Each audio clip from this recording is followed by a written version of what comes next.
Hello aspirant, welcome to Devendra UPSC simplified. आज के इस वीडियो में इंडियन जुडिशरी स्टार्ट करेंगे। इसको भी हम यूपीएससी के प्रीवियस ईयर क्वेश्चन के द्वारा कवर करेंगे। लगभग 1995 से 2026 के बीच के क्वेश्चन कवर करेंगे हम। हर एक क्वेश्चन के पीछे का जो अंडरलाइन कॉन्सेप्ट है उसको भी रिवाइज करते हुए चलेंगे। साथ ही यूपीएससी के जो ऑप्शन होते हैं क्वेश्चन के उसको भी एनालाइज करेंगे, ताकि जो फ्यूचर के आने वाले क्वेश्चन है उसको हम इजिली कॉम्प्रीहेंड कर पाए और करेक्टली मार्क कर पाए। So let's begin. ये हमारा सीरीज चल रहा है जिसको आप यूट्यूब के प्लेलिस्ट सेक्शन पे जाके एक्सेस कर सकते हैं, जिसमें हम यूपीएससी के जो सिलेबस है पॉलिटी को हम उसको चैप्टर वाइज पीवाईक्यू द्वारा कवर कर रहे हैं। लगभग 1995 से 2026 के क्वेश्चन कवर कर रहे हैं। क्वेश्चन स्टार्ट करने से पहले थोड़ा ब्रीफ ओवरव्यू ले लेते हैं। हमारे यहाँ पता है ना, जो इंडियन जुडिशरी है पूरे स्ट्रक्चर के अकॉर्डिंग काम करती है कि इसमें सुप्रीम कोर्ट होते हैं, हाई कोर्ट होते हैं, सबऑर्डिनेट कोर्ट होते हैं। और हमारे ये जो जुडिशियल रिव्यू कहीं मेंशन नहीं है हमारे कॉन्स्टिट्यूशन में, लेकिन ये हमारे एज ए क्या होता है, प्रिंसिपल ऑफ चेक्स और balance, limited government, principle of liberal democracy में ये हमारे सुप्रीम कोर्ट के पास ये पावर होता है। Ultimate defender as a ultimate guarantor of the fundamental rights, उनको जुडिशरी, उनको एग्जीक्यूटिव और लेजिस्लेचर पे चेक्स रखना होता है। हमें पता है कि जो हमारा कोलिजियम वगैरह होता है कहीं जिक्र नहीं है, लेकिन ये 3 जज केसेस में इवॉल्व हुआ है। और रिसेंटली जो एनजीएससी केस था जिसमें एक डिफरेंट बॉडी बनाई गई थी सुप्रीम कोर्ट में जजेस को अपॉइंट करने के लिए, सुप्रीम कोर्ट ने उसको स्ट्रक डाउन कर दिया on the ground of it is violating the judicial independence. Judicial independence क्या है? This is the basic structure, है ना। किसमें बोला गया था? मिनरवा मिल केस में, ठीक है, मिनरवा मिल केस में। और हमें पता है जैसे स्टेट के ना 3 आर्गन होते हैं, तो हमने एक लेजिस्लेचर पढ़ा पहले, फिर एग्जीक्यूटिव पढ़ा, फिर मैंने ये जुडिशरी जो होता है वो third organ of the state है। इसका काम क्या होता है? लेजिस्लेचर का काम होता है लॉ बनाना, एग्जीक्यूटिव काम होता है लॉ को इन्फोर्स करना।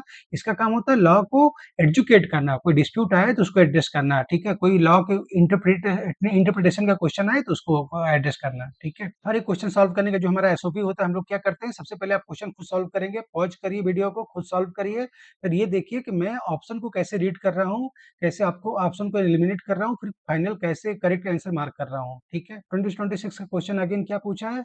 Select the answer. आंसर मतलब वही पूछा है, select the correct answer. 3 statement दिया, करेक्ट आंसर पूछा है, ठीक है। क्या दिया है? भारतीय नागरिक सुरक्षा संहिता बीएनएस के बारे में जी है, जो 23 में इंट्रोड्यूस हुआ था। तो इसमें क्या दिया? 0 एफआईआर पे क्वेश्चन है, बहुत ज्यादा न्यूज में था, ये बहुत इंपॉर्टेंट क्वेश्चन है। 0 FIR can be launched at the police station even though the place of commission of the cognizable and non-cognizable offense is outside the territorial jurisdiction of that station। देखिए, सिर्फ एक word जो है पूरे statement गलत हो जाएगा। कॉन्सेप्ट तो जीरो एफआईआर का यही है कि हमें क्या है कि अगर हमारे पता है ना कि जो पुलिस स्टेशन होते हैं उनका जुरिस्डिक्शन बटा बटा होता है, सबका जुरिस्डिक्शन अलग अलग होता है। अगर इसके जो एरिया में अगर क्राइम हो तो हम यहीं जाके कर सकते हैं, इसके एरिया में क्राइम हो तो हम यहीं जाके कर सकते हैं।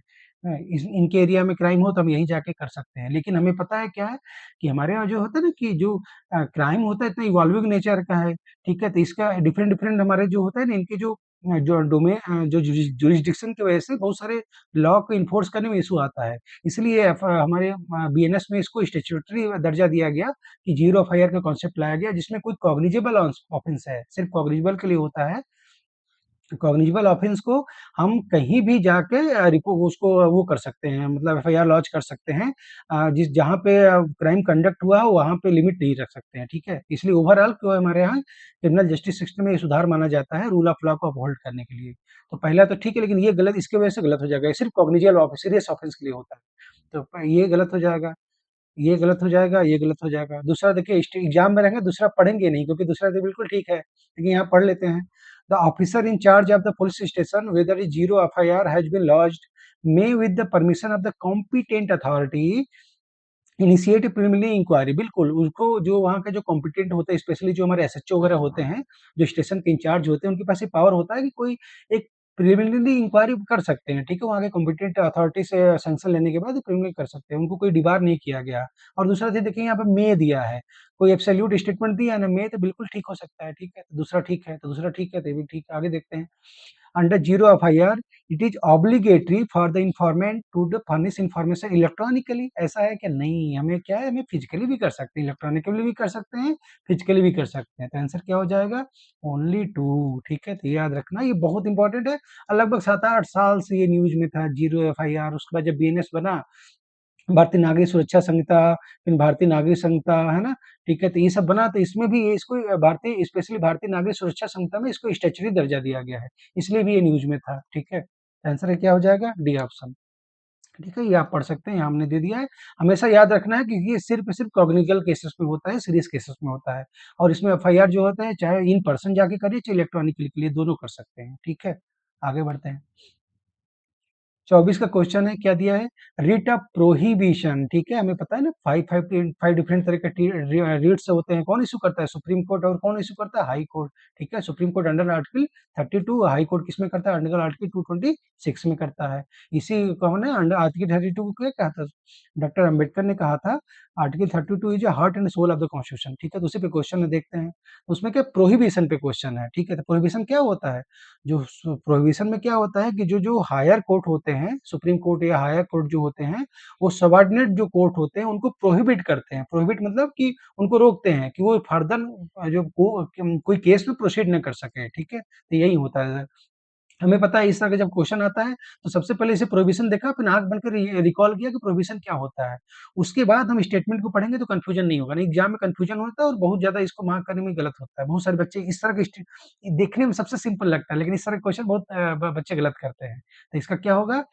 High court, higher supreme court और हाई कोर्ट किसको करता है? The lower court prohibiting continuation of the proceeding of the court.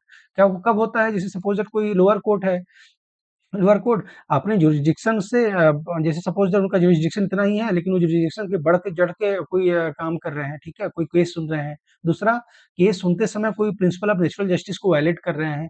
तो जो हाई कोर्ट होता है सो या मतलब ये सबॉर्डिनेट कोई हाई कोर्ट या सुप्रीम कोर्ट उनको सुप्रीम कोर्ट हाई कोर्ट को कर सकता है, हाई कोर्ट अपने सबॉर्डिनेट कोर्ट कर सकता है, सुप्रीम कोर्ट सबॉर्डिनेट कोर्ट को कर सकता है। तो जो भी हायर अथॉरिटी कोर्ट होते हैं, लोअर अथॉरिटी कोर्ट को ये रिट इश्यू करते हैं कि वो केस को प्रोसीडिंग पे रोक देते हैं। तो हमें पता है ना एक एक और होता है। ठीक, तो इनका आंसर ऐसे ही हो जाएगा। आगे ये चीज़ हमें कॉन्सेप्ट याद रखना कि जो प्रोहिबिशन होता है और एक होता है प्रोहिबिशन होता है, एक होता है हमारा सर्सियोररी, है ना? सर्सियोररी। तो इसमें क्या होता है? सर्सियोररी जो होता है ये प्रिवेंटिव के साथ-साथ क्यूरेटिव भी होता है। क्यूरेटिव के साथ-साथ प्रिवेंटिव भी होता है ना, दोनों। इसमें इसमें क्या करते हैं को जो केसेस होते हैं उसको फर्दर प्रोसीडिंग पे भी रोक लगाते हैं और उसके बाद जो अगर कोई जजमेंट आता है उसको क्वैश भी कर सकते हैं, ये ध्यान रखिए। लेकिन प्रोहिबिशन होता है सिर्फ प्रिवेंटिव होता है। ठीक है, याद रखिए। बहुत इंपॉर्टेंट कॉन्सेप्ट है ये, तो ये प्रिवेंशन और क्यूरेशन याद रखना है कि कौन सा प्रिवेंटिव है, कौन प्रिवेंटिव और क्यूरेटिव दोनों है। तो सासुरी में प्रिवेंटिव और क्यूरेटिव दोनों है। ठीक है, तो हमेशा याद रखना है। ठीक है, और इसमें आर्टिकल ये कौन से आर्टिकल में इनको पावर दिया गया है ये चीज याद रखना है। ठीक है, आगे बढ़ते हैं। और ये याद रखना कब करते हैं, जैसे वही है जब वो अपने जुरिस्डिक्शन को एक्सीड कर रहे हैं और प्रिंसिपल ऑफ नेचुरल जस्टिस को वायलेट कर रहे हैं। ठीक है, नेचुरल जस्टिस को वायलेट कर रहे हैं। तो ये दो ग्राउंड मोस्टली होता है। ठीक है, आगे बढ़ते हैं।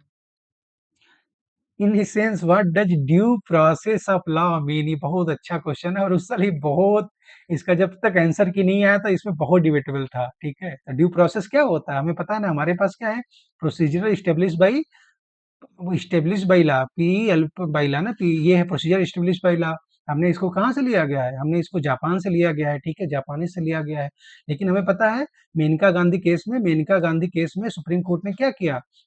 इसमें ड्यू प्रोसेस को भी इंट्रोड्यूस किया, ड्यू प्रोसेस भी इंट्रोड्यूस हो गया। ठीक है, ड्यू प्रोसेस में क्या होता है? प्रोसीजर एस्टेब्लिशमेंट में हम क्या देखते हैं? पहले तो कोई लॉ है कि नहीं, लॉ कोई बनाने में प्रोसीजर फॉलो किया गया है कि नहीं, ये लॉ किसी कॉम्पिटेंट अथॉरिटी के द्वारा ही बनाया गया है कि नहीं, ये सब देखा जाता है। लेकिन ड्यू प्रोसेस में क्या देखा जाता है? उसके लॉ को, नेचर को भी देखा जाता है कि जो लॉ इटसेल्फ है वो रीजनेबल है कि नहीं, जस्ट है कि नहीं, फेयर है कि नहीं। ठीक है, जस्ट है कि नहीं, फेयर है कि नहीं। तो हम द प्रिंसिपल ऑफ जस्टनेस, फेयरनेस और रीजनेबिलिटी लॉ को हम क्वेश्चन करते हैं।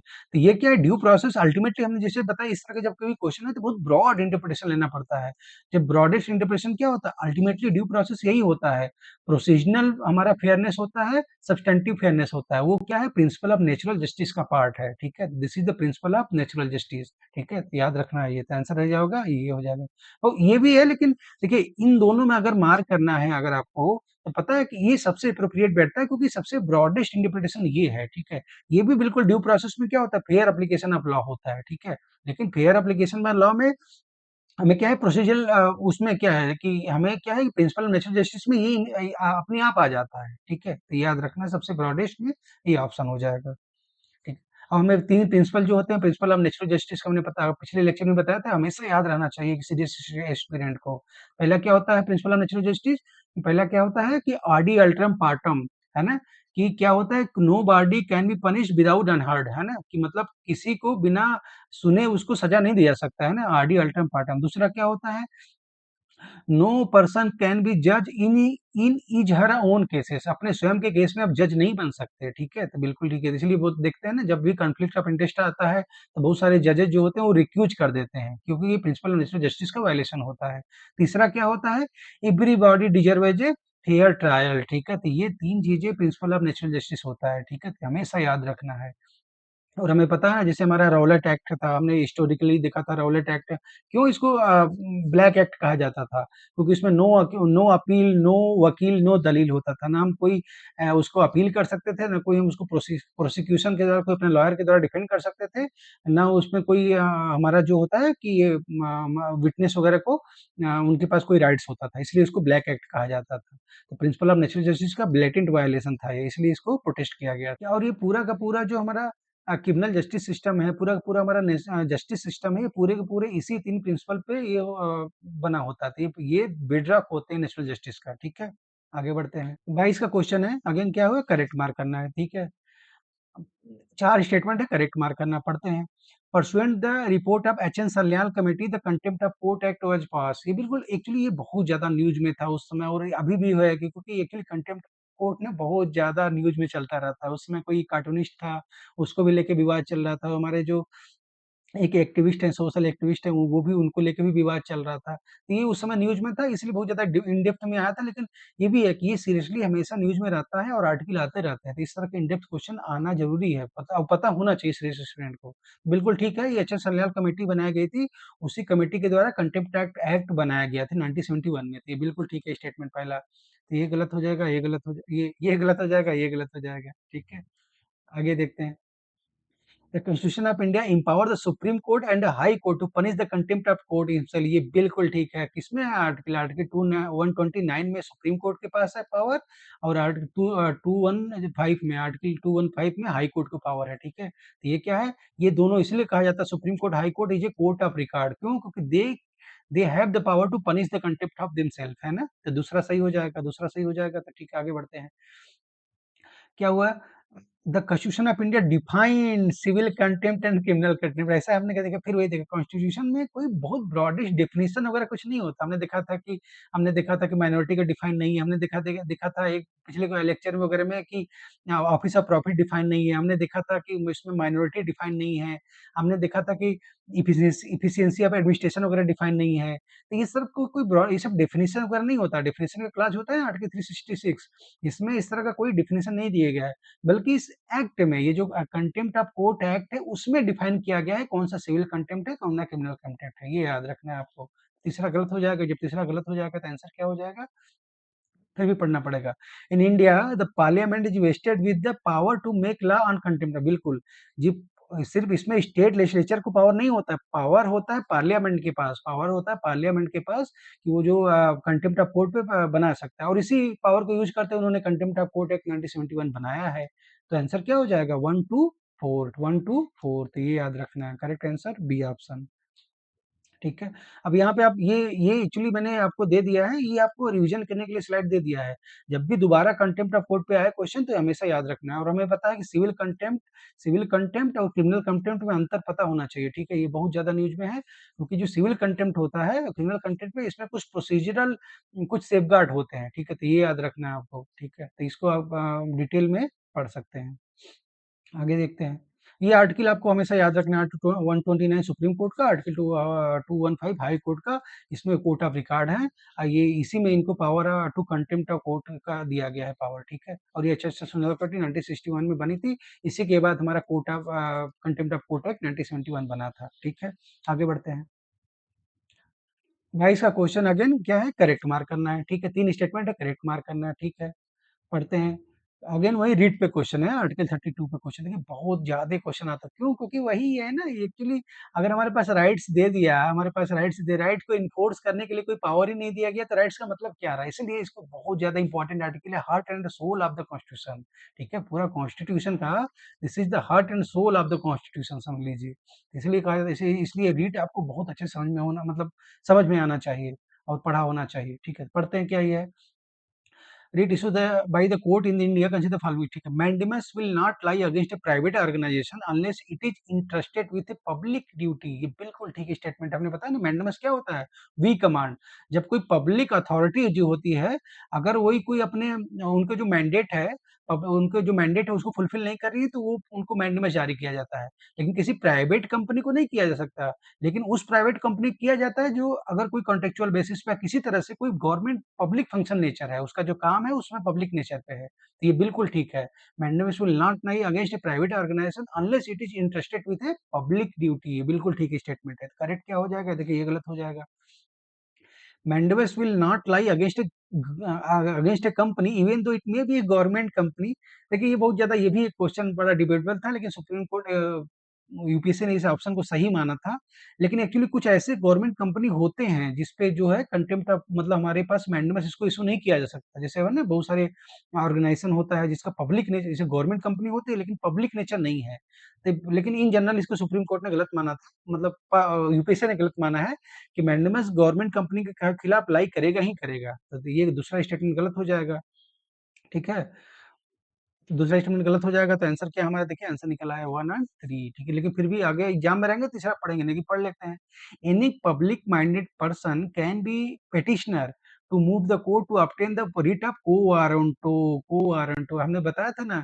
को वारंटो में क्या होता है? प्रिंसिपल ऑफ, वो जो होता है principle of locus, principle of locus, locus standi, principle of locus standi को डाइल्यूट किया जाता है। लोकस स्टैंडी क्या होता है? सपोज दैट दो पार्टी होते हैं, दो पार्टी के बीच में कोई डिस्प्यूट होता है, तो जिस पार्टी को इंजरी होती है वही कोर्ट में जा सकता है। तो उसको कहता है कि उसके पास लोकस स्टैंडाई है। लेकिन अगर इसमें को वारंटो में क्या होता है? वही है ना, illegal occupation of public office होता है अगर, तो उसको करने के लिए तो क्या है कि इसमें कोई कोई पब्लिक स्पिरिटेड पर्सन है, ठीक है, कोई पब्लिक पब्लिक माइंडेड पर्सन है in the larger public interest, वो भी पिटिशन मूव कर सकता है, ठीक है, रिट इशू कराने के लिए। तो ये भी याद रखना, ये तीसरा बिल्कुल ठीक है। तो आंसर क्या हो जाएगा? सी ऑप्शन 1 और 3। ठीक है, ये आप पढ़ सकते हैं। मैंडेमस के बारे में तो दे दिया। ये स्टेटमेंट है। लोकस स्टैंडर्ड जो होते हैं को वारंटो में हमारा वो डाइल्यूट किया जाता है कि जिसको लीगल इंजरी नहीं हुई है वो भी जा सकता है, क्योंकि पब्लिक जो ऑफिस होते हैं वो लार्जर पब्लिक गुड को सर्व करते हैं। तो पब्लिक गुड वो बहुत ब्रॉड होता है। तो इसलिए ये प्रिंसिपल को वायलेट किया, वो डाइल्यूट किया गया है कि इसमें कोई भी public minded person in the larger public interest वो पिटिशन मूव कर सकता है, रिट इशू करा सकता है। ठीक है, याद रखना है। ठीक है, इसमें वही होता है, अगर किसी सपोज दैट कोई पब्लिक सर्विस कमीशन का कोई चेयरमैन है, हमने देखा कि उसके पास जो रिक्वायर्ड जो हमारे पास क्वालिफिकेशन है, रिक्वायर्ड जो अथॉरिटी वो नहीं है, उसको पॉलिटिकली मोटिवेटेड तरह से अपॉइंट कर दिया गया। तो हम लोग भी सुप्रीम कोर्ट में मूव कर सकते हैं, हाई कोर्ट में मूव कर सकते हैं कि इस पर्सन को अपनी अथॉरिटी प्रूव करे, नहीं तो इसको ऑफिस खाली करने के लिए, वैकेट करने के लिए बोल दिया जा सकता है under the writ of the quo warranto. ठीक है, under the writ of the quo warranto. ठीक है, आगे बढ़ते हैं।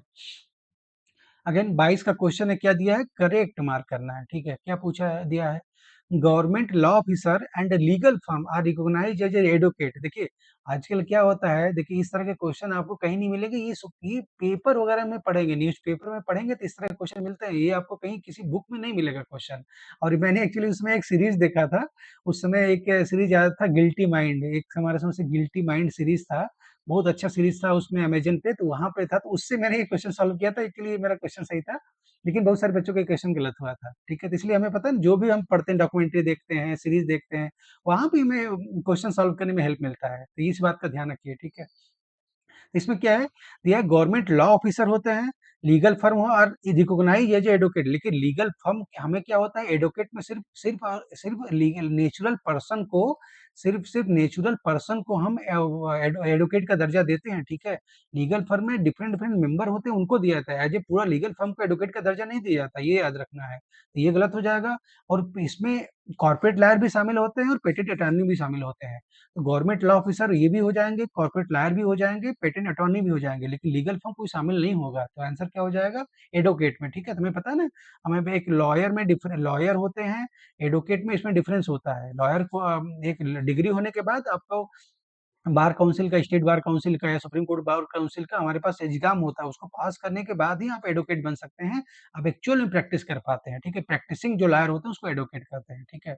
ऐसे ही एक कॉन्सेप्ट होता है एडवोकेट एंड रिकॉर्ड का भी क्वेश्चन आएगा तो हम देखेंगे सुप्रीम कोर्ट में होता है। एडवोकेट और रिकॉर्ड ही सुप्रीम कोर्ट में कोई पिटीशन वगैरह मूव कर सकते हैं, कोई और नहीं कर सकता है, ठीक है? दूसरा क्या स्टेटमेंट है, पहला गलत हो जाएगा, पहला गलत हो जाएगा, तो ये गलत हो जाएगा, ये गलत हो जाएगा। आगे देखते हैं। The bar council have the power to lay down the rules relating to the legal education and recognition of the law college. बिल्कुल ठीक है, जो बार काउंसिल है, ये स्टैट्यूटरी बॉडी है, इसको पावर दिया गया है कि ओवरऑल जो कंट्री में जो लीगल एजुकेशन है, उसको उसका क्वालिटी वगैरह देखे, और जो लॉ कॉलेज होता है ना, जैसे नेशनल लॉ यूनिवर्सिटी, एनएलयू वगैरह जो होते हैं, उन सबको रिकॉग्निशन कौन देता है? बार काउंसिल देता है। तो आंसर क्या हो जाएगा? बी ऑप्शन, ठीक है? याद रखना है। ये हमने दे दिया है कि जो बार काउंसिल एक्ट वो होता है, वही होता है कि जो state bar council of India होता है, bar council of India, state के बार काउंसिल होते हैं, स्टेट बार काउंसिल, इन दोनों को कोऑर्डिनेशन में ओवरऑल लीगल जो हमारा एजुकेशन होता है, ये परस्यू होता है कंट्री में, ठीक है? तो याद रखना है आपको। आगे बढ़ते हैं। 21 का क्वेश्चन है, अगेन करेक्ट मार्क करना है, ठीक है? क्या है?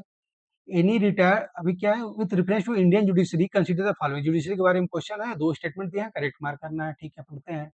Any retired judge of the Supreme Court, any retired judge of the Supreme Court of India can be called back to sit and act as a Supreme Court by Chief Justice of India with prior permission of the President of India। बिल्कुल article से question उठाया है, बिल्कुल सही statement है कि suppose है ना, सुप्रीम कोर्ट के मान लीजिए, सुप्रीम को पता है ना, अभी तो स्ट्रेंथ बढ़ाया गया है ना, 31 से लगभग 34 कर दिया गया है। तो इस तरह से स्ट्रेंथ बढ़ाया गया, लेकिन फिर भी अगर मान लीजिए इतने सारे पेंडिंग केसेस हैं, तो अगर कोई रिटायर्ड जज सुप्रीम कोर्ट का हो गया, लेकिन वो पता है बहुत ज्यादा उसके पास एक एक्यूमेन है, बहुत अच्छा, वो उनके पास लीगल एक्सपर्टीज है, एक्सपीरियंस है, तो सुप्रीम कोर्ट जो जो सीजीआई होते हैं, specially CGI, chief justice of India, president की प्रायर रिकमेंडेशन से उनको वापस बुला के उनको एज ए एक्टिंग जज के रूप में अपॉइंट कर सकते हैं, ठीक है? तो बिल्कुल ठीक स्टेटमेंट है, पहला बिल्कुल ठीक है। दूसरा क्या है? High court in India has the power to review its own judgement. ये बिल्कुल ठीक है, high court as a courts of record, इनके पास अपने कोर्ट होते हैं, लेकिन देखिए, as the supreme court does, ये आधा स्टेटमेंट तो ठीक है, इनके पास review, they can review its own judgement as a court of record, as a, और आर्टिकल 226 में इनके पास पावर होता है, कोई भी कॉन्स्टिट्यूशनल कोर्ट है, अपना अपने जजमेंट को रिव्यू खुद कर सकते हैं। बहुत सारे प्रैक्टिशियल लायर जो होते हैं, उनसे मैं बात की तो वो भी कहते हैं कि हम लोग रिव्यू पिटिशन तो हाई कोर्ट में मूव करते ही करते हैं। लोगों को लगता है कि हाई कोर्ट के बाद सिर्फ रिव्यू पिटिशन सुप्रीम कोर्ट में जाता है, ऐसा नहीं है। लेकिन ये याद रखना है कि हाई कोर्ट में कर सकते हैं, लेकिन हाई कोर्ट के बाद जो रिव्यू पावर है, सुप्रीम कोर्ट जैसा नहीं है। सुप्रीम कोर्ट में तो कॉन्स्टिट्यूशनली रिकॉग्नाइज्ड है, हाई कोर्ट में नहीं। और हमें पता है सुप्रीम कोर्ट में एक होता है क्यूरेटिव पिटीशन, होता है क्यूरेटिव पिटीशन है, जब हमारे पास रिव्यू पिटीशन के बाद एग्जॉस्ट होने के बाद क्यूरेटिव पिटीशन भी होता है, ठीक है? तो इस तरह से तो उनके सिमिलर नहीं होता है। देखिए यहाँ पर review own judgement as the supreme court जज, तो इसके वजह से ये स्टेटमेंट गलत हो जाएगा। नहीं, ओवरऑल हाई कोर्ट के पास जो high court can review its own judgment due to, because इसके बाद ये कॉन्स्टिट्यूशनल कोर्ट होते हैं, ये कोर्ट ऑफ रिकॉर्ड होते हैं, ये भी ठीक है, स्टेट के जो होते हैं, स्टेट में सबसे हाईएस्ट कॉन्स्टिट्यूशनल कोर्ट होते हैं, they can review its own judgment, ठीक है? तो आंसर क्या हो जाएगा? वन ऑप्शन, ठीक है? ये ऑप्शन सही हो जाएगा। आगे बढ़ते हैं। बट ये not similar to the supreme court, they can as a court of record, they can, और बस लेकिन but not similar to the supreme court, इसी वजह से स्टेटमेंट ये गलत हो जाएगा। पहले तो बिल्कुल ठीक, आर्टिकल 128, ठीक है, ये बिल्कुल ठीक है। ये आर्टिकल आपको ध्यान में रख सकते हैं, इतना इंपॉर्टेंट नहीं, लेकिन फिर भी याद ध्यान रख सकते हैं कि जो सुप्रीम कोर्ट होता है, प्रेसिडेंट की प्रायर रिकमेंडेशन से, प्रायर परमिशन से, वो किसी रिटायर्ड जज को बुला सकते हैं एज ए सुप्रीम कोर्ट जज में सीट करने के लिए, ठीक है? आगे बढ़ते हैं। अगेन जब इसका क्वेश्चन क्या है, दो स्टेटमेंट दिया है, करेक्ट मार्क करना। पहले देखना करेक्ट क्या मार्क करना, इनकरेक्ट मार्क करना है, करेक्ट मार्क करना है, हमेशा एग्जाम में ध्यान रखना होता है ये। पढ़ते हैं। The constitution of India define it's basic structure. देखिए फिर ये पैटर्न आ गया ना, डिफाइन इट्स बेसिक स्ट्रक्चर, ठीक है? तो यहीं भी स्टेटमेंट गलत हो जाएगा, क्यों? हमें पता है कि जो बेसिक स्ट्रक्चर डॉक्ट्रिन है, बेसिक स्ट्रक्चर डॉक्ट्रिन है किसमें? ये सुप्रीम कोर्ट का जजमेंट से ये इवॉल्व हुआ है, जुडिशियल इनोवेशन है, जुडिशियल इवोल्यूशन है। ये केशवानंद भारती केस में इवॉल्व हुआ था, लेकिन ये कोई कॉन्स्टिट्यूशन में डिफाइन नहीं है, ठीक है? तो ये गलत हो जाएगा स्टेटमेंट। देखिए लेकिन आगे देखिए, जब फेडरलिज्म हो गया, सेकुलरिज्म हो गया, फंडामेंटल राइट्स हो गया, डेमोक्रेसी हो गया, ये सारे के सारे हमारे बेसिक स्टैंडर्ड डॉक्ट्रिन है। सारे फंडामेंटल राइट नहीं, लेकिन आजकल आर्टिकल 14 हो गया, आर्टिकल 21 हो गया, आर्टिकल 19 हो गया, ये सब क्या है? जिसको बोलते हैं ट्रिनिटी ऑफ राइट्स, ये हमारे बेसिक स्ट्रक्चर का पार्ट है। तो ये हमारा डेमोक्रेसी भी बेसिक स्ट्रक्चर का पार्ट है, फेडरलिज्म भी, सेकुलरिज्म भी, लेकिन ये डिफरेंट डिफरेंट सुप्रीम कोर्ट के जजमेंट द्वारा ये इस्टेब्लिश हुआ है, ये कॉन्स्टिट्यूशन में कोई डिफाइन नहीं है, ठीक है? तो ये याद रखना है, तो ये आंसर गलत हो जाएगा, तो ये गलत हो जाएगा, तो ये गलत हो जाएगा, ये गलत हो जाएगा। आगे देखते हैं, the constitution of India provide for judicial review, फिर वही बात, कॉन्स्टिट्यूशन में कोई जुडिशियल रिव्यू का जिक्र नहीं है, हमारे पास क्या है, ये as a limited government, as a principle of checks और बैलेंस, एज ए क्या होता है ना कि as a protector and defender of the fundamental right, जो हायर जुडिशरी होता है, स्पेशली जो कॉन्स्टिट्यूशनल कोर्ट होते हैं, supreme court, high court, supreme court, इसमें आर्टिकल 13, आर्टिकल 32, आर्टिकल 226 में, और एक और आ गया इसमें बेसिक स्ट्रक्चर डॉक्ट्रिन में, ठीक है? ये सारा का सारा मिलकर जुडिशियल रिव्यू का एक ओवरऑल बनाते हैं, ठीक है? इसी के मैकेनिज्म के थ्रू जुडिशियल रिव्यू स्टेब्लिश होता है, ठीक है? इसमें कोई कॉन्स्टिट्यूशन में डिफाइन प्रोवाइड नहीं करता, ये याद रखना है, ठीक है? तो ये गलत हो जाएगा, ठीक है? और जुडिशियल रिव्यू का अल्टीमेट पर्पस यही होता है कि सिटीजन को लिबर्टी को प्रिजर्व करना, और जिसपे हमारा जो, क्योंकि अल्टीमेटली कॉन्स्टिट्यूशन क्या है, कॉन्स्टिट्यूशन उसी हमारे आइडियल पे बेस है ना, कि हमारे यहाँ लिमिटेड गवर्नमेंट होना चाहिए, लिमिटेड गवर्नमेंट होना चाहिए। लिमिटेड गवर्नमेंट का मतलब होता है कि जो स्टेट का जो पावर है वो कर्टेल हो, स्टेट अपने पावर को इनराज करते ना जाए, सिटीजन के राइट्स को वायलेट नहीं करे, हमारा राइट्स जो है सिटीजन का वो प्रोटेक्टेड रहे, इंश्योर रहे, ठीक है? तो ये याद रखना है, आंसर क्या हो जाएगा? देखिए इस तरह का ये आंसर डी हो जाएगा। और हमेशा याद रखना, देखिए यूपीएससी इसमें ट्रैप सेटअप क्या करते हैं, इतना बड़ा स्टेटमेंट दे देगा दो दो, इसमें एक आधा स्टेटमेंट गलत रहेगा, आधा स्टेटमेंट सही, तो हमें सारे स्टेटमेंट के सारे फैक्ट को वेरीफाई करना पड़ता है, तो ये चीज ध्यान रखना है आपको, ठीक है? हमें पता है केशवनाथ भारती केस में जुडिशियल डॉक्ट्रिन वो इवॉल्व हुआ है। और आगे देखिए कि आर्टिकल 32, आर्टिकल 32, 26 और इसमें 13 दिया जाएगा, ठीक है? इसके द्वारा जुडिशियल रिव्यू है, इसमें कोई पावर, इसके बाद कॉन्स्टिट्यूशन में कोई जिक्र नहीं है ना, constitution it confer the power judicial review on the, it does not mention the term judicial review, ठीक है? बिल्कुल ठीक है, तो याद रखना है। करेक्ट पूछा है, ठीक, क्या है, चार स्टेटमेंट दिए हैं, करेक्ट पूछा है, ठीक है? देखते हैं, द मोशन टू इम्पीच ए जज ऑफ द सुप्रीम कोर्ट, ठीक है? इम्पीचमेंट मोशन पे सुप्रीम कोर्ट के जजेस का क्वेश्चन है, ठीक है? In India can not be rejected by the speaker of the Lok Sabha as per the जजेस इंक्वायरी एक्ट 1968, ये उस साल बहुत न्यूज में था, क्योंकि एक हमारे सीजीआई थे, शायद सीजीआई थे, उनके खिलाफ एक मोशन लाया गया था उनको इम्पीचमेंट का, लेकिन हमारे जो स्पीकर थे उन्होंने रिजेक्ट कर दिया इसको, या जो हमारे साथ चेयरमैन थे, जो प्रिसाइडिंग अफसर थे राज्यसभा के, उन्होंने रिजेक्ट कर दिया था। तो ये बिल्कुल इनकी प्रेरोगेटिव होता है कि ये रिजेक्ट कर सकते हैं, ठीक है? ये रिजेक्ट नहीं, ऐसा नहीं कर सकते, ये कैन नॉट रिजेक्ट, ऐसा नहीं है, ये बिल्कुल कर सकते हैं, तो ये गलत हो जाएगा, ये गलत हो जाएगा, तो ये गलत हो जाएगा, तो ये देगा। देखिए इस तरह का फैक्ट हम लोग कभी कहाँ से याद रखते हैं, उस साल ये न्यूज में था बहुत ज्यादा, देखिए कि उसमें कॉन्स्टिट्यूशन वगैरह में इस तरह का बहुत डिटेल, मतलब पर उसमें लक्ष्मीकांत में डिटेल नहीं दिया रहता, लेकिन इसमें साफ साफ था कि उन्होंने उन्होंने खुद ही रिजेक्ट कर दिया, तो जब रिजेक्ट कर दिया तो इस तरह का स्टेटमेंट तो बनाना तो बिल्कुल वही हो गया, वाजिब है, क्योंकि हमें पता है जब रिजेक्ट कर दिए तो उनके पास पावर तो था ही, तभी रिजेक्ट किए, ठीक है? तो पहला स्टेटमेंट गलत हो जाएगा। आगे देखिए, the constitution of India define, देखिए फिर वही दी गया, जब यहाँ पे आ जाए तुरंत कान खड़े हो गए, constitution of India define and give detail, आगे भी दिया गिव डिटेल, हमें पता है constitution doesn't define mostly things and, और ये कोई डिटेल नहीं करता है, हालांकि वर्ल्ड का सबसे लार्जेस्ट रिटन डॉक्यूमेंट है, लेकिन फिर भी बहुत सारी चीजों को डिटेलली वो हमारा डिफाइन नहीं किया गया है। तो क्या दिया है, constitution of India define and give detail are for what constitute incapacity and proved misbehaviour for the जजेस, हमें पता है ना, जो जजेस होते हैं उनको दो ग्राउंड पे ही सिर्फ हम लोग इम्पीच कर सकते हैं ना, एक होता है ना प्रूव, एक होता है इनकैपेसिटी, एक दूसरा प्रूव्ड मिसबिहेवियर, प्रूवन मिसबिहेवियर और इनकैपेसिटी, किसमें, आर्टिकल आर्टिकल 124 सब क्लास 4 में दिया है, ठीक है? ये है, लेकिन इसमें कोई डिफाइन नहीं है क्या इनकैपेसिटी कैसे कंस्टिट्यूट होता है, क्या कंस्टिट्यूट करेगा कि पुरुष मिसबिहेवियर हो जाएगा, तो ये गलत स्टेटमेंट हो जाएगा, ठीक है? तो पहला दूसरा गलत हो जाएगा, तो हमारा देखिए, अच्छा आगे भी पढ़ना पड़ेगा, तीसरा तो बिल्कुल ठीक है, तीसरा एग्जाम में रहेंगे तो हम पढ़ेंगे ही नहीं, लेकिन यहाँ पढ़ लेते हैं, the detail of the process of impeachment, बिल्कुल देखिए जो डिटेलिंग होती है कोई एक्ट से होता है, process of impeachment of जजेज of the supreme court of India are given in the जज इंक्वायरी एक्ट, बिल्कुल इसी में पूरा का पूरा एक पूरा वो दिया, प्रोसेस दिया है कि एक जो हाउस रहेगा वो चार्जेस फ्रेम करेगा, दूसरा हाउस जो होता है उसको प्रोसिक्यूट करेगा, ठीक है? हमें पता है ना इम्पीचमेंट का हमने कहाँ से लिया गया है, ये हम लोगों ने लिया है, कहाँ से लिया है, ये हम लोगों ने लिया है यूएसए से लिया है, यूएसए से इम्पीचमेंट प्रोसेस लिया है, ठीक है? तो तीसरा बिल्कुल ठीक स्टेटमेंट है कि जो डिटेलिंग होती है कि उनका किस तरह से इम्पीचमेंट वगैरह होगा, जजेस इंक्वायरी एक्ट 1968 में दिया हुआ है। आगे बढ़ते हैं, if the motion for impeachment of the जजेस इज टेकन अब for the voting the law required that motion to be taken by each house of the parliament, बिल्कुल, and supported by majority of total member of the house and not less than 2/3 of the total member of that house. क्या दिया है इसमें? देखिए बिल्कुल ठीक दिया है, लेकिन यही वर्बैटम है। हमें पता है ना कॉन्स्टिट्यूशन में कोई इस तरह का वर्ड नहीं होता कि इफेक्टिव मेजॉरिटी, स्पेशल मेजॉरिटी, लेकिन इसको इस तरह से इन्फरेंस करने से, आर्टिकल पढ़ने के बाद इन्फरेंस होता है कि हमारे इसके लिए स्पेशल मेजॉरिटी चाहिए। कौन सी स्पेशल मेजॉरिटी चाहिए? Support bye majority of total membership, majority of total membership मतलब वही majority of total membership plus 2/3 present and voting, इसी को हम लोग क्या करते हैं, स्पेशल मेजॉरिटी कहते हैं। बिल्कुल ठीक है। इसी तरह का और दोनों हाउस में सेपरेटली होना चाहिए और एक ही सेशन में होना चाहिए, ऐसा नहीं कि ठीक है डिफरेंट डिफरेंट सेशन में भी नहीं। इसलिए हमारे यहाँ कहा गया ना, एक भी आज तक कोई जजेज हमारे इम्पीच नहीं हुए हैं। अभी जस्टिस वर्मा वाला केस है, अभी चल रहा है, ठीक है, और उन्होंने शायद रिजाइन भी कर दिया है। ये बहुत ज़्यादा न्यूज़ में है और पिछले 4-5 साल में तो बहुत सारे जो जजेस के कंडक्ट हैं, देखेंगे जुडिशियल करप्शन जो है बहुत ज़्यादा लाइमलाइट में रहा है।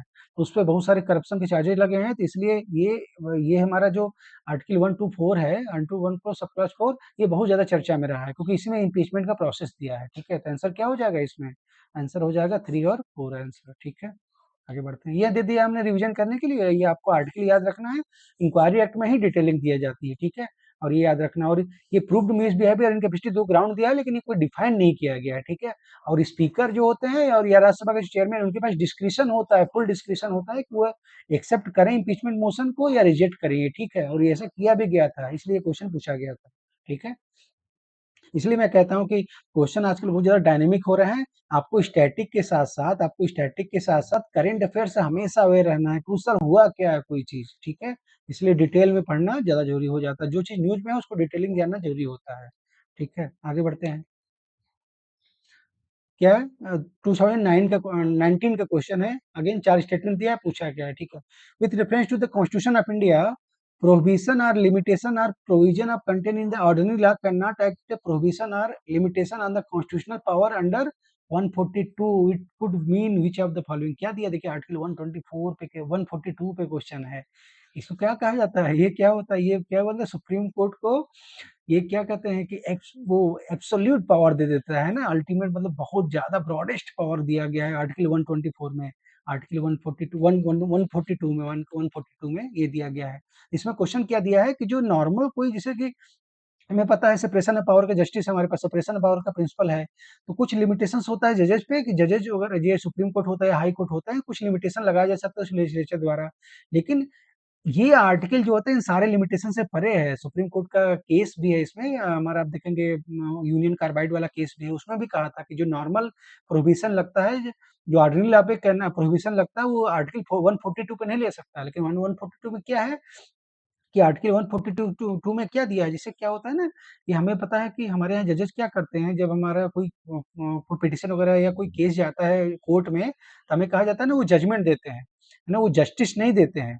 लेकिन अभी ये हमारा जो आर्टिकल है, ये क्या करता है, अगर क्या होता है, अगर law itself is not sufficient, है ना? Law itself is not sufficient और हमारे पास लॉ कोई है ही नहीं, तो ये सुप्रीम कोर्ट इस आर्टिकल को इन्वोक करके कंप्लीट जस्टिस प्रोवाइड करता है। क्या है? कंप्लीट जस्टिस, है ना? कंप्लीट जस्टिस, याद है हमें बहुत सारे केसेस में, विशाखा गाइडलाइन भी इसी केस में आया था। अभी रिसेंट का जो राम मंदिर का डिस्प्यूट था, उसको उसमें भी ये अप्लाई किया गया था, तो ये बहुत ज़्यादा न्यूज़ में रहता है। ये सुप्रीम कोर्ट का प्लीनरी पावर कहते हैं इसको, ये बहुत ज़्यादा पावर देता है सुप्रीम कोर्ट को। इसका आंसर यही हो जाएगा।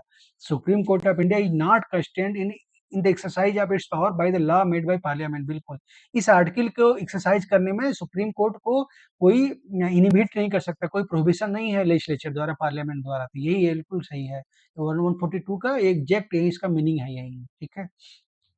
अब मैंने यहाँ पे दे दिया है, लेकिन यहाँ पे याद रखना ये कब होता है कि प्रेमचंद घर केस में, यूनियन कार्बाइड केस में, ये 2 केस याद रखना है कि जो नॉर्मल स्टैट्यूटरी प्रोहिबिशन होता है सुप्रीम कोर्ट वगैरह पे under the principle of separation of power, वो अंडर 142 में, आर्टिकल 142 में लागू नहीं होता। क्यों? क्योंकि इसमें मैंडेट है कंप्लीट जस्टिस के लिए, कंप्लीट जस्टिस, ठीक है? कंप्लीट जस्टिस कब इन्वोक करता है सुप्रीम कोर्ट? पहले क्या होता है, जब लॉ इटसेल्फ इज नॉट, कोई लॉ ही नहीं उस पे, जैसे हमें पता है prevention of sexual harassment at work place, ऐसा कोई लॉ नहीं था, इसलिए विशाखा गाइडलाइन आया। फिर उसके बाद लॉ है लेकिन वो काफ़ी नहीं है, ठीक है? जैसे हमें पता है कि अभी जैसे कि राम मंदिर केस में क्या हुआ था? वो सिविल केस था, 2 पार्टी के बीच में जमीन को लेके विवाद था।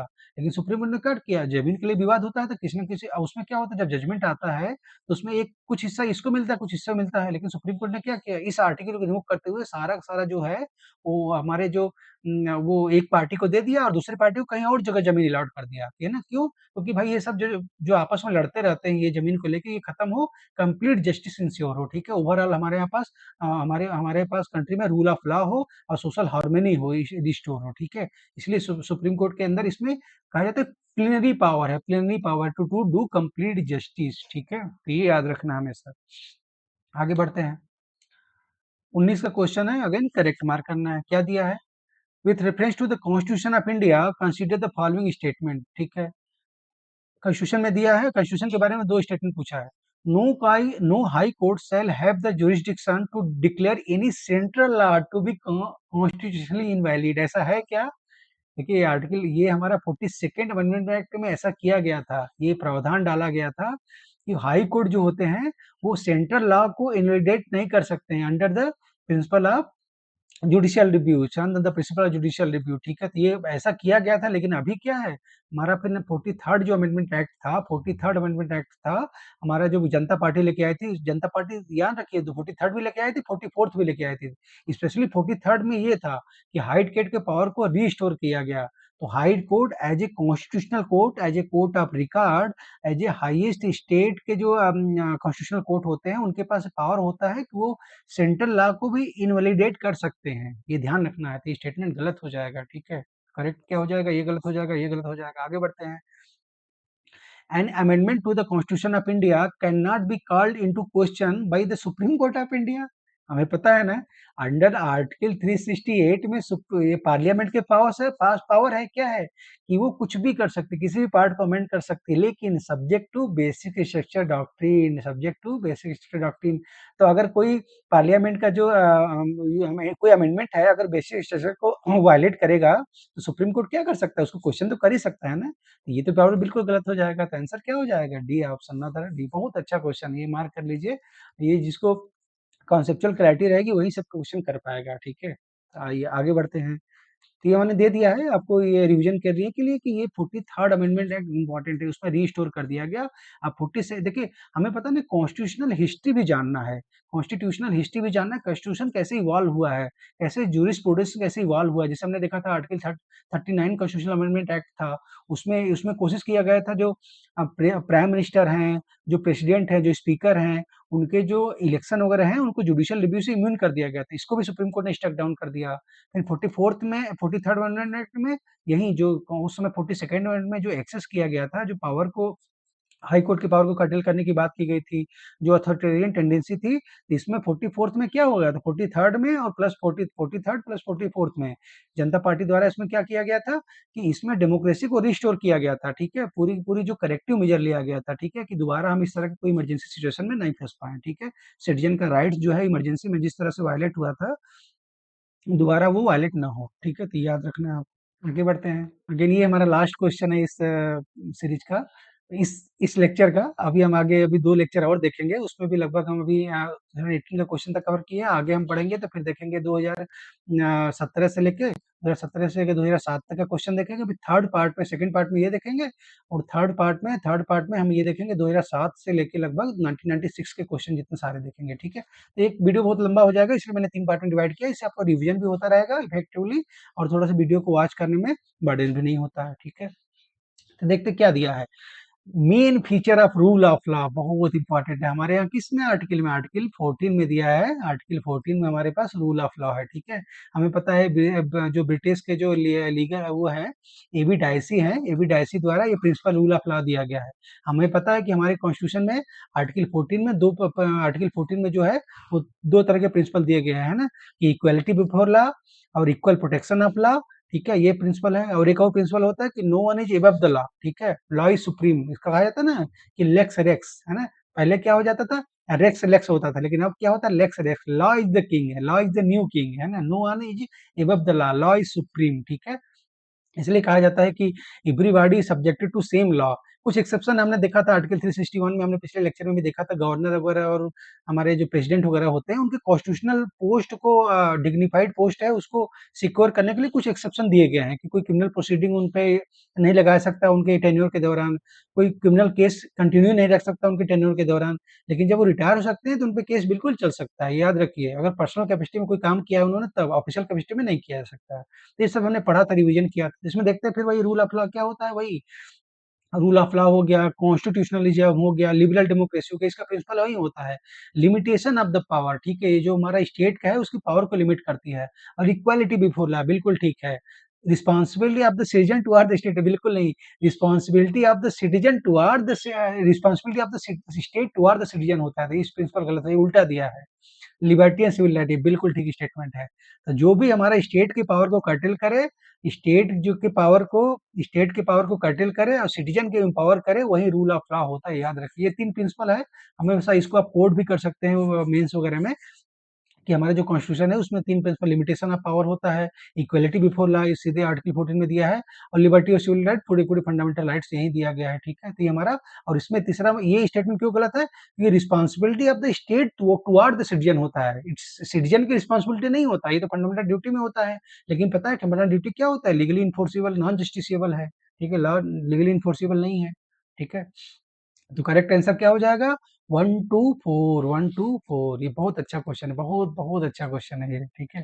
ये मैंने आपको रिवीजन स्लाइड दे दिया है कि रूल ऑफ लॉ क्या कर इंस्टोर करता है, कि no authority has absolute power, है ना? ये कॉन्स्टिट्यूशनलिज्म होता है, कॉन्स्टिट्यूशनलिज्म को प्रिंसिपल को अपहोल्ड करता है, कॉन्स्टिट्यूशन के प्रिंसिपल को अपहोल्ड करता है, क्या ना? Limited government rule of law को इन्फोर्स करता है, ठीक है? तो ये याद रखना है। ये तो हमारे साथ डायरेक्ट दिखा है, कोर प्रिंसिपल है, ठीक है? देखिए ये पीपल रिस्पांसिबिलिटी तो गवर्नमेंट नहीं होता, गवर्नमेंट इज रिस्पांसिबल नहीं, अकाउंटेबिलिटी तो पीपल होता है, ये होता है, ठीक है? और लास्ट में लिबर्टी एंड सिविल राइट तो ये तो होता ही है एडवांस, ठीक है? ओवरऑल लिबरल डेमोक्रेसी का यही होता है कि rule of law protect and safeguard advancement of individual right and civil right within a free society, ठीक है? तो यही है। पहले क्या होता था, जो किंग होते थे, जैसे पहले जो मोनार्की होता था, जब किंग होते थे या कोई अथॉरिटेरियन गवर्नमेंट होता, तो उसमें देखेंगे वही लॉ को फ्रेम भी करते हैं, लेजिस्लेट भी करते हैं, वही लॉ को इन्फोर्स भी करते हैं, वही लॉ को क्या करते हैं, एडजुडिकेट भी करते हैं, ठीक है ना? हमें पता है सारा का सारा ये क्या है, कंसंट्रेशन ऑफ पावर होता है। लेकिन हमारे पास क्या होता है, अब सेपरेशन ऑफ पावर हो गया, सेपरेशन ऑफ पावर हो गया, सेपरेशन ऑफ पावर में क्या होता है, सारे के सारे स्टेट ऑर्गन को अपने लिमिट में काम करना है, और दूसरा सबको रूल ऑफ लॉ को अपहोल्ड करना है, कि law is supreme, no one is above the law, even the state को भी लॉ को अपहोल्ड करना पड़ता है। स्टेट की प्राइमरी ड्यूटी क्या होती है? ये कहा जाता है ना, स्टेट की जो प्राइमरी ड्यूटी है, upholding the rule of law, upholding the rule of law and ensuring basic amenities होता है, जिसे basic infrastructure for the society, ठीक है? तो ये मोर कोर प्रिंसिपल होता है स्टेट का, लेकिन इन दोनों में चूज करना है तो यही होता है, upholding the rule of law, ठीक है? जैसे हमने एक बताया था आपको कि जब भी कोई क्रिमिनल केस होता है, सपोज दैट आपने किसी का मर्डर कर दिया, तो सपोज दैट जिसका आपने जो आपका जो विक्टिम है, उसको उनको केस नहीं लड़ता, वो स्टेट आप उनकी तरफ से केस लड़ता है, क्योंकि जो क्राइम माना जाता है वो क्राइम अगेंस्ट द स्टेट माना जाता है। क्रिमिनल केसेस में एक स्टेट एक पार्टी हो जाती है, क्योंकि स्टेट का मैंडेट होता है ना रूल ऑफ लॉ को इंश्योर करना। आप किसी की लाइफ और लिबर्टी को आपने एक्सप्लॉइट किया है, तो स्टेट की ड्यूटी कर्टेल हुआ ना, इसलिए स्टेट क्या हो, एक पक्ष स्टेट होता है, दूसरा पार्टी ये रहता है। सिविल केस में होता है, 2 पार्टी होते हैं, सिविल केस में स्टेट का कोई रोल नहीं होता है। इसीलिए कहा जाता है कि हमारा जो क्रिमिनल डिफेमेशन है, उसको कहा जा रहा है कि क्रिमिनल डिफेमेशन को कर्टल किया जाए, या जो हमारा क्रिमिनल कंटेम्प्ट ऑफ कोर्ट है उसको भी उसका बहुत ज्यादा मिसयूज होता है, क्योंकि स्टेट पे बहुत ज्यादा बर्डन आ जाता है, क्योंकि वो स्टेट आ जाता है बीच में, ठीक है? इसलिए याद रखना है इसको, ठीक है? फाइनली हमारा लेक्चर कंप्लीट हुआ, और फटाफट जो भी हम लोगों ने पढ़ा है ना उसको रिवाइज कर लेते हैं फटाफट। हमें पता है कि जो जुडिशियल रिव्यू है, जो हमारा जो आर्टिकल 32 है, आर्टिकल 32 क्या है, heart and soul of the constitution है, ठीक है? ये कॉन्स्टिट्यूशनल रेमेडी को इंश्योर करता है। अगर राइट्स को अगर हमारा वायलेट होता है तो इसी आर्टिकल के थ्रू हम इन्फोर्स करा सकते हैं। और हमारे पता है कि हाई कोर्ट भी होते हैं, वो कोर्ट ऑफ रिकॉर्ड होते हैं, कॉन्स्टिट्यूशनल कोर्ट होते हैं। अंडर आर्टिकल 26 में यहाँ भी राइट इन्फोर्स करा सकते हैं। और हमें पता है कि 26 में फंडामेंटल राइट के साथ-साथ लीगल राइट भी कर सकते हैं। तो इनका जो स्कोप होता है वो वाइडेन होता है, ठीक है? ये याद रखना है आपको। और जो होता है कि जो हमारे पता है कि जो कॉन्स्टिट्यूशन हमारे पता है कि जो जुडिशियल रिव्यू कोई टर्म मेंशन नहीं है। जुडिशियल रिव्यू कोई टर्म मेंशन नहीं है, लेकिन आर्टिकल 13 में हो गया, 32 हो गया, 226 हो गया और जो बेसिक स्ट्रक्चर डॉक्ट्रिन है, इस सब के प्रिंसिपल को अपहोल्ड करते हुए जुडिशियल रिव्यू लाया गया और ये जुडिशियल रिव्यू क्यों लिया गया? यही प्रिंसिपल ऑफ चेक्स और balance, principle of separation of power, ठीक है? Principle of constitutionalism, principle of rule of law, principle of limited government, ये सारा का सारा जो प्रिंसिपल होता है लिबरल डेमोक्रेसी का जुडिशियल रिव्यू द्वारा इंश्योर होता है, ठीक है?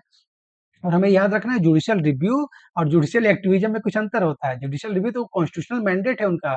एक्टिविज्म में क्या करता है जब वो अपना जो जो जुडिशरी जो होता है प्रोएक्टिवली काम करती है, ठीक है? प्रोएक्टिवली काम करती है, जब अपनी इंटरप्रिटेशन जो कहते हैं कि बिल्कुल बढ़-चढ़ के राइट्स के सिटीजन को एनफोर्स करती है, ठीक है? इसी में आगे कहा जाता है ना कि जब judicial activism leads to judicial overreach, मतलब जब जुडिशरी क्या करती है लेजिस्लेचर के डोमेन में पहुँचने लगती है, एग्जीक्यूटिव के डोमेन में, तो सेपरेशन ऑफ पावर का वायलेशन होता है, ठीक है? तो बहुत माइन्यूट डिफरेंस होता है judicial activism, judicial review, judicial overreach में, तो याद रखना है आपको। हमें पता है बेसिक स्टैंडर्ड डॉक्ट्रिन कोई मतलब हमारे कॉन्स्टिट्यूशन में कोई ज़िक्र नहीं है, जुडिशियल इवोल्यूशन हुआ था 1973 में केशव नंद भारती केस में हुआ था। वही है कि parliament has power to amend any part of the law but can not violate its basic structure, जो एसेंस होता है, जो बेडरॉक होता है, जो कॉन्स्टिट्यूशनल मोरालिटी होता है ना? जो बेसिक अंडरलाइन फिलॉसफी होता है हमारे कॉन्स्टिट्यूशन को, उसको पार्लियामेंट कैन नॉट डिस्ट्रॉय, ठीक है? ये याद रखना है आपको। और हमें पता है ना कि किसी भी कंट्री में जो सेपरेशन ऑफ पावर होता है, जो हमारा फेडरलिज्म होता है, वहाँ पे इंडिपेंडेंट एम्पावर्ड जुडिशरी बहुत मस्ट है। एक तो मतलब फंडामेंटल राइट्स सिटीजन को एनफोर्स करने के लिए, रूल ऑफ लॉ को एनफोर्स करने के लिए, दूसरा हमारा क्या है, हमारे यहाँ फेडरल सेटअप है, डुअल पॉलिटी है। तो सेंट्रल और स्टेट में कोई डिस्प्यूट होता है तो स्टेट कहाँ जाएँगे? जुडिशरी के पास। तो जुडिशरी इंडिपेंडेंट हो और एम्पावर्ड हो तभी होता है। इसलिए इंडिपेंडेंट जुडिशरी को इंश्योर किया जाता है। वो कैसे इंश्योर होता है? उनका जो अपॉइंटमेंट प्रोसेस होता है, उनका जो टेन्योर होता है, उनकी ना सिक्योरिटी ऑफ टेन्योर होता है उनका, उनकी सैलरी वगैरह को उनके पद के समय उनको उनको कम नहीं किया जा सकता है ना? और उसका जो रिमूवल प्रोसेस है बहुत स्ट्रिंजेंट बनाया गया। अभी पता है ना, अभी तक अभी हिस्ट्री में कोई भी एक जजेस हमारे इम्पीच नहीं हुए हैं। इस तरह से हमारा उनका इंडिपेंडेंस इंश्योर होता है। और हमें पता है कि जो जुडिशियल अपॉइंटमेंट होता है हमारा 140 120 124 में ये होता है इसका ज़िक्र, लेकिन हमें पता है ये जो कोलेजियम केसेस है, जो 3 जजेस केसेस होता है, फिर लेटेस्ट जो एनजीएसी होता है, उसके द्वारा ओवरऑल इवॉल्व हुआ है। आगे भी क्वेश्चन करेंगे तो हम देखेंगे कोलेजियम पे, और हम अभी पीआईएल पे भी क्वेश्चन करेंगे कि क्या होता है इसमें लोकस स्टेंडाई वो डाइल्यूट होता है इसमें भी। इसमें क्या होता है, कोई public spirited person in the larger public interest, है ना? एक जाके जिसको लीगल इंजरी नहीं हुआ है, वो भी सुप्रीम कोर्ट में जाके किसी मार्जिनल सेक्शन के राइट्स को इंश्योर करने के लिए पिटीशन डाल सकता है। ये पीआईएल बहुत इंपॉर्टेंट, अभी पढ़ेंगे। जस्टिस भगवती और जस्टिस वीएन कृष्णा वगैरह, अय्यर में वगैरह ने इनको स्टोर किया था, ठीक है? इसमें वही लोकस स्टाइन जो है रिलैक्स हो जाती है। 5 तरह का रिट है, आपको पता होना चाहिए सारे के सारे हैं, आर्टिकल 32 में दिया है। हैबेस कॉर्पस हो गया, सर्सरी हो गया, प्रोहिबिशन हो गया, क्वो वारंटो और मैंडेमस। ये एससीपीक्यूएम से याद कर सकते हैं और पता होता है, जैसे हमने इसमें पढ़ा ना, मैंडेमस क्या होता है, गवर्नमेंट एजेंसी के द्वारा होता है, लेकिन कोई प्राइवेट फर्म भी गवर्नमेंट का रोल प्ले करती है तो उसके ऊपर भी लागू होता है। हमने देखा कि जो प्रोहिबिशन होता है वो प्रिवेंटिव होता है, जो सर्सरी होता है प्रिवेंटिव के साथ क्यूरेटिव भी होता है। हायर अथॉरिटी, जो कोर्ट है लोअर कोर्ट के द्वारा लेते हैं, तो उसमें लोअर कोर्ट में वो भी आ जाते हैं। कौन आते हैं? ट्रिब्यूनल वगैरह भी आ जाते हैं, ठीक है? तो ये याद रखना है आपको। और सुप्रीम कोर्ट का जो हाई कोर्ट का जो होता है ना, सुप्रीम कोर्ट पूरे नेशनल लेवल पे सबसे हाईएस्ट कॉन्स्टिट्यूशनल कोर्ट है और हाई कोर्ट स्टेट की सबसे हाईएस्ट है, स्टेट लेवल पे कॉन्स्टिट्यूशनल कोर्ट है। तो high court can review its own judgment, ठीक है? तो ये याद रखना है, high court as a court of record, as a constitutional court, it it can review its own judgment, but उनका जो रिव्यू का पावर है सुप्रीम कोर्ट जैसा नहीं है, ठीक है? तो याद रखना है। चलिए, thank you so much for watching. अगली वीडियो में इसका जो जुडिशरी का जो सेकंड पार्ट है उसको कवर करेंगे। इसमें भी लगभग हम 10 से 15 क्वेश्चन को कवर करेंगे, ठीक है? हर एक क्वेश्चन के पीछे का अंडरलाइन कॉन्सेप्ट भी समझते हुए चलेंगे, रिवाइज भी करते हुए चलेंगे। ये हमारा सीरीज चल रहा है। इसमें यूट्यूब से हमारे यूट्यूब के सेक्शन से, हमारे प्लेलिस्ट सेक्शन से जाके एक्सेस कर सकते हैं, जिसमें यूपीएससी की पॉलिटी को हम पीवाईक्यू द्वारा कवर कर रहे हैं। जो देखेंगे हम चैप्टर वाइज फंडामेंटल राइट से लेके पूरा लेजिस्लेचर, एग्जीक्यूटिव वगैरह कवर करते हुए जुडिशरी तक पहुँच गए हैं, ठीक है? और हमारे इस मिशन में भागीदार बनिए, तो चैनल को सब्सक्राइब करिए, शेयर करिए, कमेंट करिए, लाइक करिए। अगर जिसको भी इस तरह का लेक्चर की ज़रूरत है, सो उनके साथ शेयर करिए, ठीक है? और इस टेलीग्राम जॉइन कर लीजिए, यहाँ पे हम अगर पीपीटी वगैरह इसका सेंड कर देंगे यहाँ पे, ठीक है? बस अल्टीमेटली वीडियो को वॉच करते रहें, अपना ध्यान रखिए, all the best, thank you.